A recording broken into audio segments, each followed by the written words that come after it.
मंगलवार के दिन शिवलिंग पर चढ़ा दे, जो मांगोगे पूरा होगा। हनुमान जी का ध्यान करके एक आंकड़े के पत्ते पर शहद लगाकर शिवलिंग पर चढ़ा।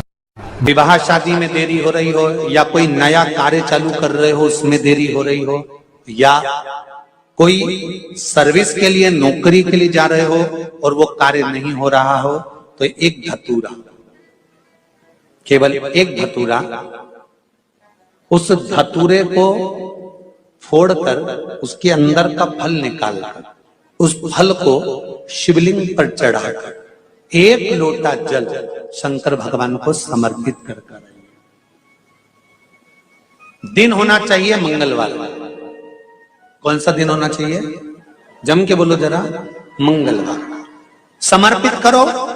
उसके बाद में आप विवाह के लिए अगर समर्पित करे हैं तो विवाह में देरी नहीं होगी। व्यवसाय और व्यापार के लिए या नौकरी के लिए समर्पित करे हैं तो उसमें देते हैं। अगर आपको राहु केतु शनि मंगल बुध कष्ट देता है तो शंकर की चौखट पर, शंकर के मंदिर की जो देहली होती है, दरवाजा होता है, उसकी चौखट पर एक बेलपत्र समर्पित करना प्रारंभ कर दो। जब जिंदगी में थोड़ी सी भी तकलीफ हो, थोड़ा सा भी कष्ट हो, थोड़ी सी भी अगर दुख हो, तो शिव जी को जल चढ़ाओ, बेलपत्र चढ़ाओ। और कोई मन में अगर दुख है तो नंदी के पास 2 क्षण बैठकर अपने मन की बात नंदी से जरूर कहो। क्यों? शंकर भगवान से सीधे आप अपने मन की बात नहीं कह सकते, तो नंदी के कान में जब आप कुछ कह देते हो तो नंदी के कान की बात भगवान शंकर के हृदय तक पहुंच जाती है और शिव जी उसको स्वीकार। केवल एक दीवार ऐसी होती है जहां पर हनुमान जी का चित्र लगाया जाता है। चाहे तुम पर्वत उठाने वाला चित्र लगाओ हनुमान जी का, चाहे बैठे हुए लगाओ, चाहे रामायण पढ़ने वाला लगाओ, चाहे लंका दहन करने वाला लगाओ, चाहे राम नाम जपने वाला लगाओ, चाहे लक्ष्मण को संजीवनी देने वाला लगाओ, चाहे मौन मुद्रा में लगा दो, चाहे स्तुति में लगा दो, चाहे भजन में लगा दो। हनुमान जी का कोई भी चित्र लगता है तो ना पूरब में लगेगा, ना पश्चिम में लगेगा, ना दक्षिण में लगेगा। हनुमान जी का अगर चित्र लगता है तो उत्तर की दीवार में दक्षिण को देखते हुए लगता है। केवल एक ही स्थान।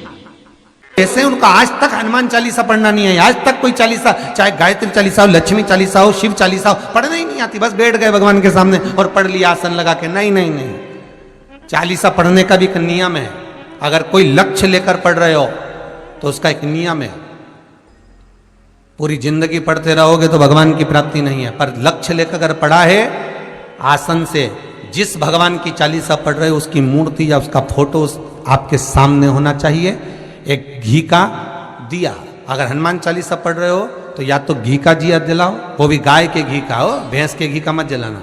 हनुमान जी कभी प्रकट नहीं होंगे भैंस के घी से। घी का दिया लगाइए अगर चालीसा का पाठ कर रहे हो हनुमान जी का। और बहुत ज्यादा संकट है, बहुत ज्यादा परेशानी है, तो हनुमान चालीसा का पाठ करो तो तिल्ली के तेल का दिया लगाओ। काली तिल के तेल का दिया, तिल का तेल का दिया हनुमान जी के सामने आसन बिछाकर। बहुत तकलीफ है तो 3 पाठ प्रतिदिन करो और एक आसन से जितने समय 9 बजे अगर आप बैठते हो पाठ करने तो 9 बजे ही बैठना है। 11 दिन तक प्रतिदिन 3 पाठ रोज करो। एक पानी का लोटा, कलश, तांबे का जल, अर्थात तांबे का लोटा हो, स्टील का लोटा हो, तुम्हारे पास जो कलश हो उसमें जल भरकर, एक सिक्का उसमें पटक कर, एक लौंग पटक कर प्लेट से ढक कर रख दो और प्रतिदिन बस टाइम पर बैठकर पाठ करो। 11 दिन पूर्ण होंगे, जिस कामना से आपने पाठ करा है बस वो सिक्का, वो लौंग कलश में से निकाल लो, जल का आचमन करो और जिस काम के लिए करा है वो जल उस प्रयोग में ले लो। उस प्रयोग, किसी से बात करने जाना है तो वो जल पी कर जाइए, कोई से हाथ मिलाना है तो वो सिक्का, वो लौंग अपने हाथ में रखिए, अपने साथ रखिए। स्वयं जगत जननी जगदम्बा अम्बा मां पार्वती जी नंदी के पास बैठकर शिव की चर्चा करती हैं। इसलिए निवेदन है, यदि कभी मौका लगे आपकी जिंदगी में, कभी जीवन में अगर ऐसा लगे कि बहुत दुख है, बहुत तकलीफ है, बहुत कष्ट है, एक बेलपत्र अपने हाथ में रखो, उल्टे हाथ में, सीधे हाथ से उस बेलपत्र पर अपना हाथ रखिए, नंदीश्वर महादेव का स्मरण करिए, 7 बार श्री शिवाय नमस्तुभ्यम कहिए। फिर उस बेलपत्र को सीधे हाथ में रहकर, जो नंदी शिव जी के मंदिर में है, दोनों सींग है, उस सींग के ठीक पीछे नंदी का उभरा हुआ भाग है, उस भाग पर नंदीश्वर शिवलिंग का स्मरण कर कर बेलपत्र को चढ़ा दो। इस टंडी का भाग पूंछ की ओर होना चाहिए, पत्ते का भाग मुख की ओर हो, और उस बेलपत्र को बाबा के चढ़ाकर कितना भी दुख हो जिंदगी में, कितना भी कष्ट हो, नंदीश्वर महादेव का जब स्मरण आप करने लगते हो तो धीरे धीरे वो दुख कटना प्रारंभ हो जाता है, शिव हाथ पकड़ना प्रारंभ होता है। की धर्म पत्नी सतशीर्षा, और सतशीर्षा नाम यहां भी काम आता है जब कोई नारी के, स्त्री के रजस्वला धर्म की कोई तकलीफ हो, नारी को रजो धर्म से जुड़ी हुई कोई प्रॉब्लम हो, पेट में दर्द हो या तकलीफ हो या कष्ट हो, तो केवल सतशीर्षा का नाम लेकर यदि शिवजी के शिवलिंग पर, जैसे ये शिवलिंग है, सतशीर्षा का नाम लेकर अशोक सुंदरी वाली जो जगह, यहां से जल चढ़ाते चढ़ाते शिवलिंग के चारों तरफ 7 बार यदि जल की धार लगाई जाए और उसी का जल झेलकर नंदी के पास बैठ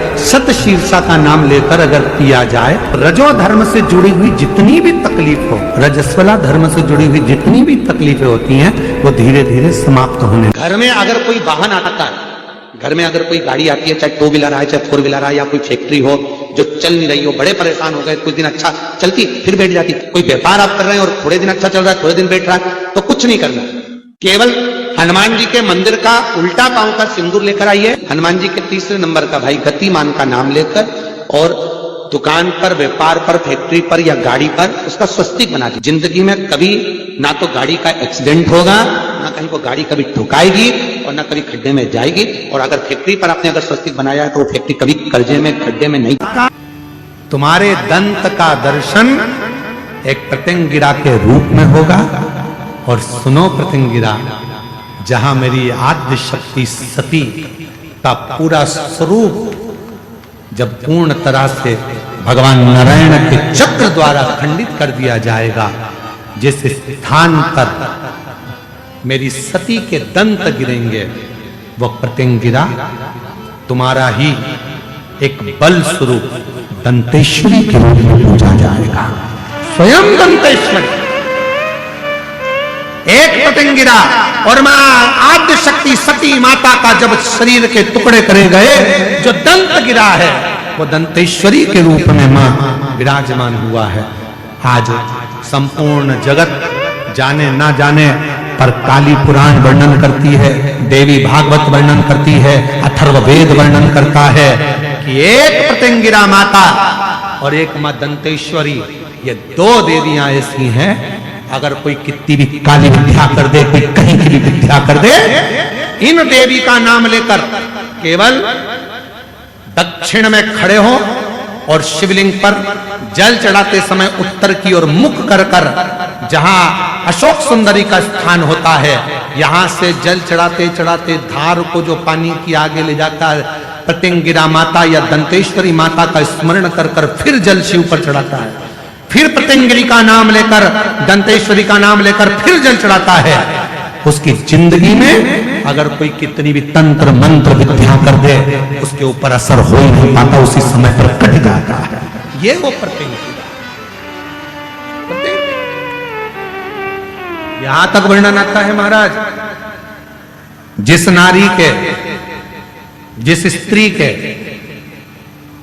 रजो धर्म में, रजो धर्म के समय पर कोई नारी कहती है पेट दर्द होता है, कोई कहती है रजो धर्म नहीं आता, कोई कहती है रजो धर्म रुक जाता, वो नारियां जो बहुत उदर से जुड़ी हुई कहीं ना कहीं तकलीफों में होती हैं, अगर मां प्रत्यंगिरा का स्मरण कर कर एक चावल का दाना, भगवान देवाधिदेव महादेव जिस जलाधारी पर, वो जो गोल जलाधारी है, जिस जलाधारी पर शंकर का शिवलिंग रखा हुआ है, उस जलाधारी पर कहीं पर भी एक चावल का दाना या तो मां दंतेश्वरी का नाम लेकर या पतंगिरा माता का नाम लेकर अगर चढ़ा देती है तो उस नारी के रजो धर्म से जुड़ी जितनी प्रॉब्लम है वो सब समाप्त हो जाती है। यहां तक पतंगिरा माता का वर्णन। एक पत्र है, अच्छा है।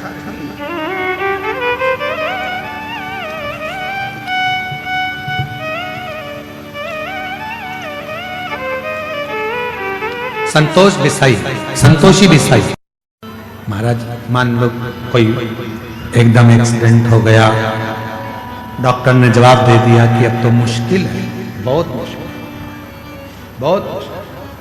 तब प्रयास करो, बन सके रात्रि के समय हो चाहे दिन का समय हो, कभी भी शिव जी के मंदिर में जाकर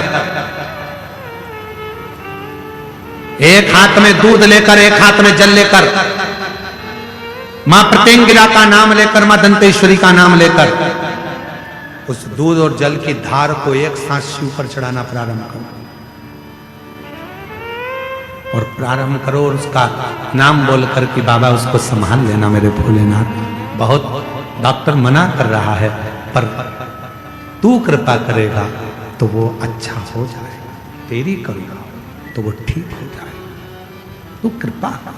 तीन चीजें हमें परमात्मा को पुकारते समय हमारा साथ दे देती है और परमात्मा के मिलन में हमारा साथ प्रदान करती है। एक हमारी नाभि, हमारी टुंडी। दूसरे नंबर पर हमारा ये दोनों भुकुटी के मध्य में जहां हम तिलक लगाते हैं वो आज्ञा चक्र। ये दूसरे नंबर पर है हमारा आज्ञा चक्र, जहां हम तिलक लगाते हैं, बिंदी लगाते हैं, टीकी लगाते हैं। और तीसरे नंबर पर है जहां हमारी शिखा है, चोटी है, शास्त्राचक्र। ये तीसरे नंबर।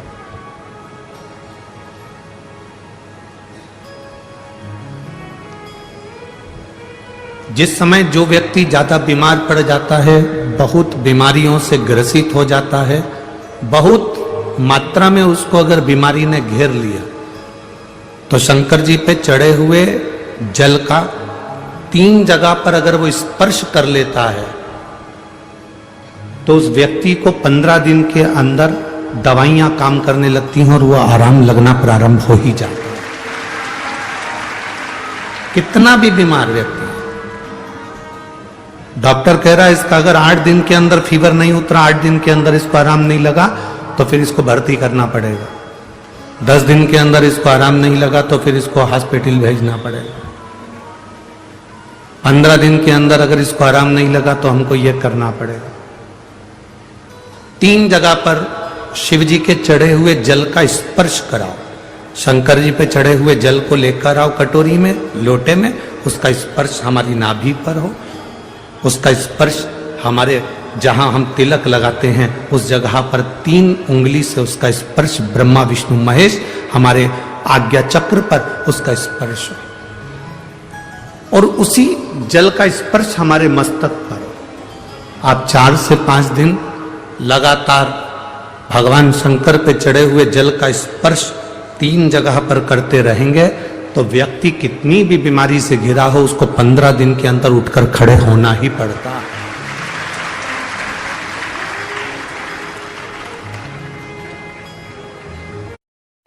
हमारा ये जो तिलक लगाने की जगह है ये हमारा आज्ञा चक्र है। ये कोई साधारण सी जगह नहीं है जहां हम तिलक लगाते हैं।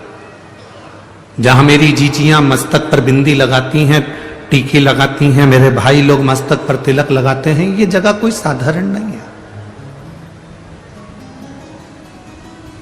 ये भक्त को खींचने वाला, भगवान को खींचने वाला, प्रभु की तेज पुंज को खींचने वाला स्थान है ये हमारा आज्ञा चक्र।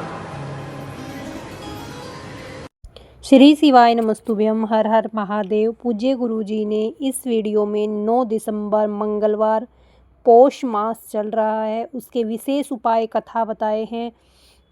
वीडियो को ज़्यादा से ज़्यादा शेयर करिएगा। जो वीडियो में उपाय बताए गए हैं विवाह संबंधी रोग दोष दूर करने के लिए उन सभी उपायों को आप अच्छी तरह से देखकर समझकर भगवान भोलेनाथ के समक्ष आप उन उपायों को करिएगा। भगवान भोलेनाथ की कृपा आप पर अवश्य बनेगी। वीडियो अच्छी लगे तो like, share and subscribe, comment में श्री शिवाय नमस्तुभ्यम हर हर महादेव अवश्य लिख देना। जाते जाते चैनल को सब्सक्राइब अवश्य कर देना। जय श्री राम, हर हर महादेव, जय श्री महाकाल।